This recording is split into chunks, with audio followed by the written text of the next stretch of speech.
എല്ലാവർക്കും നമസ്കാരം. ഒരു 80 കാലഘട്ടത്തിൽ അല്ലെങ്കിൽ ഒരു 90കളുടെ ആരംഭത്തിലൊക്കെ നമ്മുടെ അങ്ങാടികളിലും കവലകളിലും ഒക്കെയുള്ള കള്ള് ഷാപ്പുകളിലും അതുപോലെ തന്നെ ബാറുകളിലൊക്കെ തന്നെ ചില ആചാര പരിപാടികൾ നടക്കാറുണ്ട്. എന്താണെന്ന് വെച്ചിട്ടുണ്ടെങ്കിൽ കള്ള് കുടിക്കാനും മദ്യം കഴിക്കാനൊക്കെ ഈ പറയുന്ന സ്ഥലങ്ങളിൽ എത്തിയതിന് ശേഷം മൂക്കുമുട്ട കള്ളും കുടിച്ച് മദ്യവും കഴിച്ച് ഭക്ഷണം കഴിച്ചതിന് ശേഷം പൈസ ചോദിക്കുമ്പോൾ അവിടെ ജീവനക്കാരെ തല്ലി പരിക്കേൽപ്പിക്കുന്ന ചില ബിരുദന്മാർ. എന്നാൽ ഇത്തരത്തിലുള്ള ഈ സംഭവങ്ങൾ കാലയവനിക്കുള്ളിൽ മറഞ്ഞിട്ട് കുറേ നാളായി. പക്ഷേ മേലൂർ പോലുള്ള സ്ഥലങ്ങളിൽ പൂലാനിയിൽ ഈ സംഭവങ്ങൾ വീണ്ടും പ്രത്യക്ഷപ്പെട്ട് തുടങ്ങിയിരിക്കുന്നു. എന്താണ് സംഭവം? ഇന്നലെ വൈകിട്ട് 4 മണിയോട് കൂടിയിട്ട് 3 പേർ പൂലാനിയിലുള്ള കള്ളുഷാപ്പിലേക്ക് വരികയാണ്. കള്ളുഷാപ്പിൽ വന്നതിന് ശേഷം അവർ കള്ള് ചോദിക്കുകയാണ്. അപ്പോൾ മാനേജർക്ക് ഇവരുടെ കയ്യിൽ കാശില്ല എന്നുള്ളത് മനസ്സിലായി കഴിഞ്ഞപ്പോൾ, അദ്ദേഹത്തിൻ്റെ പേര് മനോഹരൻ എന്നാണ്, കുറ്റിച്ചിറ തെക്കുടം വീട്ടിൽ മനോഹരൻ 65 വയസ്സ്. അയാൾക്ക് മനസ്സിലായി ഇവരുടെ കയ്യിൽ പണമില്ല എന്നുള്ള ഒരു കാര്യം പെട്ടെന്ന് തന്നെ മനസ്സിലായി. അയാൾ പറഞ്ഞു, നിങ്ങൾ പണം തന്നിട്ട് കള്ളു കുടിച്ചോ. ഇത് കേട്ടപ്പോൾ ക്ഷുഭിതരായ ഈ 3 പേർ ആ മാനേജറെ ആക്രമിക്കും, വാതിൽ ചവിട്ടിപ്പൊടിക്കും, ഏകദേശം 5000 രൂപ നാശനഷ്ടം ഉണ്ടാക്കിയും കുപ്പി കൊണ്ട് ആ മാനേജറെ, മനോഹരൻ എന്ന് പറഞ്ഞ ചേട്ടനെ ആക്രമിക്കുകയും അവിടെയുള്ള കള്ള് മുഴുവനും കമിഴ്ത്തിക്കളയുകയും ചെയ്തു. ഇത് തീർച്ചയായിട്ടും എന്താണ് ഇവരെ വിളിക്കേണ്ടത്? അതിനുശേഷം അവിടെ ആകെ ഒരു ഭീകര അന്തരീക്ഷം സൃഷ്ടിക്കുകയാണ്. ആ സഭ്യവാക്കുകൾ എന്ന് പറഞ്ഞാൽ തെറി തന്നെ പറഞ്ഞുകൊണ്ടിരിക്കുന്നതിൽ ചിലർ സഹിക്കാൻ പറ്റാത്ത സ്ഥിതിയിലാണ് ഈ ബിരുദന്മാർ അവിടെ കാണിച്ചു വിട്ടത്. ഇതിൽ ബിരുദന്മാരെന്ന് പറഞ്ഞിട്ടുണ്ടെങ്കിലേ, ഒരാൾ വട്ടേക്കാട് കൊലപാതക കേസിലെ പ്രതിയായിട്ടുള്ള സുധീഷ്, കൊടകര റൗഡി ലിസ്റ്റിൽ പേരുള്ള കല്ലിങ്ങപ്പുറം സ്വദേശി, വട്ടേക്കാട് കല്ലിങ്ങപ്പുറം സ്വദേശി സുധീഷ് 36 വയസ്സ്. രണ്ടാമത്തെ സ്റ്റേഷൻ റൗഡി, കൊരട്ടി പോലീസ് സ്റ്റേഷനിലെ റൗഡി ലിസ്റ്റിൽ പേരുള്ള തെക്കൂടം വീട്ടിൽ അൻവിൻ 35 വയസ്സ്.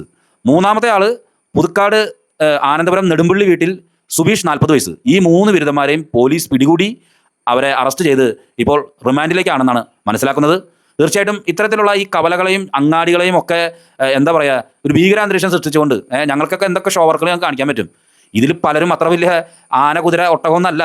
പക്ഷേ അവരെ വിചാരിക്കുന്നത് അവരെങ്ങനെയെങ്കിലും ഞങ്ങളെങ്ങനെയെങ്കിലും ഗുണ്ടാലിസ്റ്റിൽ പെടുത്തണേ എന്ന് വിചാരിച്ച് നടക്കുന്ന ചില ആൾക്കാരുണ്ട്. ഇപ്പോൾ മേലൂർ പൂലാനി പ്രദേശങ്ങളിലാണ് ഇത്തരത്തിലുള്ള സംഘാംഗങ്ങൾ ഒരുമിച്ച് കൂടുകയും ഇത്തരത്തിലുള്ള പ്രവർത്തനങ്ങളിൽ ഏർപ്പെടുകയും ചെയ്തത്. എന്തായാലും കൊരട്ടി പോലീസ് വന്നു, 3 പേരെയും പിടികൂടി അവരെ റിമാൻഡിൽ അയച്ചിരിക്കുകയാണ്. കൊരട്ടി പോലീസിന് വളരെയധികം അഭിനന്ദനങ്ങൾ. ഇമാതിരി റൗഡിത്തരം കാണിച്ച് വഴി കൂടെ പോകുന്ന ആൾക്കാർക്കും അതുപോലെ തന്നെ ഈ പ്രദേശത്ത് തന്നെ ഒരു ഭീകരാന്തരീക്ഷം സൃഷ്ടിച്ച് ഇവർ സ്വാഭാവികമായിട്ട് ഇവരെന്താണ് കഴിച്ചിട്ടുള്ളതെന്ന് ആർക്കറിയാം? മനസ്സിലായിട്ടുണ്ടോ? ഇവരവിടെ നിന്ന് ഇപ്പോൾ ഈ മാനേജറോട് ഇത്രയും ക്രൂരമായിട്ടുള്ള കാര്യങ്ങൾ കാണിച്ചു. പലപ്പോഴും ഈ ഷാപ്പിലെയും അതുപോലെ തന്നെ മദ്യശാലകളിലൊക്കെ നിൽക്കുന്ന ജീവനക്കാർ അനുഭവിക്കുന്ന ഒരു പ്രശ്നമാണ്. ആക്രമിച്ച് കഴിഞ്ഞാൽ, ആക്രമണം ഏൽപ്പിച്ച് കഴിഞ്ഞാൽ പിന്നെ അത് സഹിക്കല്ലാണ്ട് വേറെ എന്ത് ചെയ്യാൻ പറ്റും? 65 വയസ്സുള്ള ഒരു മനുഷ്യനാണ്, അയാളെ തല്ലി തവിടുകൂടിയൊക്കെ അയാൾ കുറഞ്ഞു എന്തെങ്കിലും ചെയ്തിരുന്നെങ്കിലോ? ഇമാതിരി പരിപാടികൾ കാണിക്കുന്ന ഈ ബിരുദന്മാർ, ഇവരുടെ വിചാരം ഇവർ വലിയ ഷോ വർക്കാണെന്നാണ്. ഒരു ഷോ വർക്കും ഇല്ല. ഷോ വർക്ക് ഇങ്ങനെ ഇരിക്കും. എന്തായിരുന്നാലും 3 പേരെയും പിടികൂടിയിരിക്കുന്നു. ബൈക്കിലെത്തിയ പ്രതികളായ കൊരട്ടി പോലീസ് സ്റ്റേഷൻ റൗഡി ലിസ്റ്റിൽ പേരുള്ള മേലൂർ പൂലാനി സ്വദേശി തെക്കൂടൻ വീട്ടിൽ അൻവിൻ 35 വയസ്സ്, കൊടകര പോലീസ് സ്റ്റേഷൻ റൗഡി ലിസ്റ്റിൽ പേരുള്ള കൊടകര വട്ടേക്കാട് കല്ലിങ്ങപ്പുറം സ്വദേശി സുധീഷ് 36 വയസ്സ്, പുതുക്കാട് ആനന്ദപുരം നെടുമ്പള്ളി വീട്ടിൽ സുബീഷ് 40 വയസ്സ് എന്നിവരാണ് കള്ള് ആവശ്യപ്പെട്ടുകൊണ്ട് മേലൂർ പൂലാനിയിലുള്ള കള്ള് ഷാപ്പിലെത്തിയത്. അവരുടെ കയ്യിൽ പണമില്ലെന്ന് മനസ്സിലാക്കിയ ഷാപ്പ് മാനേജർ പണം തന്നതിന് ശേഷം കള്ളു കുടിക്കാമെന്ന് പറഞ്ഞിരുന്നു. ഈ വൈരാഗ്യത്താൽ പ്രതികൾ ഷാപ്പിൽ വെച്ചിരുന്ന കള്ള് മറിച്ചു കളയുകയും കുപ്പികൾ പൊട്ടിക്കുകയും വാതിൽ ചവിട്ടി പൊളിച്ച് 5000 രൂപയുടെ നാശനഷ്ടം വരുത്തുകയും ചെയ്തു. തടയാൻ ശ്രമിച്ച ഷാപ്പ് മാനേജറായ കുറ്റിച്ചിറ കുണ്ടുകുഴിപ്പാടം സ്വദേശി തെക്കുടം വീട്ടിൽ മനോഹരനെ പ്രതികൾ കുപ്പി കൊണ്ട് ആക്രമിച്ച് പരിക്കേൽപ്പിക്കുകയും കൊലപ്പെടുത്തുമെന്ന് ഭീഷണിപ്പെടുത്തുകയും ചെയ്യുകയായിരുന്നു. പ്രതികളെ സംഭവ സ്ഥലത്ത് നിന്ന് തന്നെ കൊരട്ടി പോലീസ് പിടികൂടിയിരുന്നു.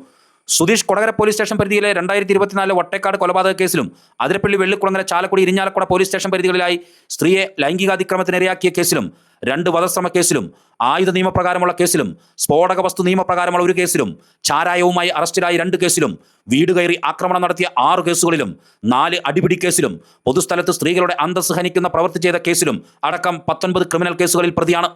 അൻവിൻ ചാലക്കുടി കൊരട്ടി അയ്യമ്പുഴ പോലീസ് സ്റ്റേഷൻ പരിധികളിലായി 1 വധശ്രമ കേസിലും 1 അടിപിടി കേസിലും ലഹരിക്കടിമപ്പെട്ട് പൊതുജനങ്ങളെ ശല്യം ചെയ്ത 3 കേസുകളിലും പൊതുസ്ഥലത്ത് ലഹരി ഉപയോഗിച്ച 2 കേസിലും ഏതെങ്കിലും ക്രമസമാധാന പ്രശ്നങ്ങളിൽ ഏർപ്പെടാതിരിക്കാൻ അറസ്റ്റ് ചെയ്ത് നീക്കിയ 8 കേസിലും മനുഷ്യജീവന് അപകടം വരത്തക്ക വിധം വാഹനമോടിച്ച കേസിലും അടക്കം 15 ക്രിമിനൽ കേസിലെ പ്രതിയാണ്.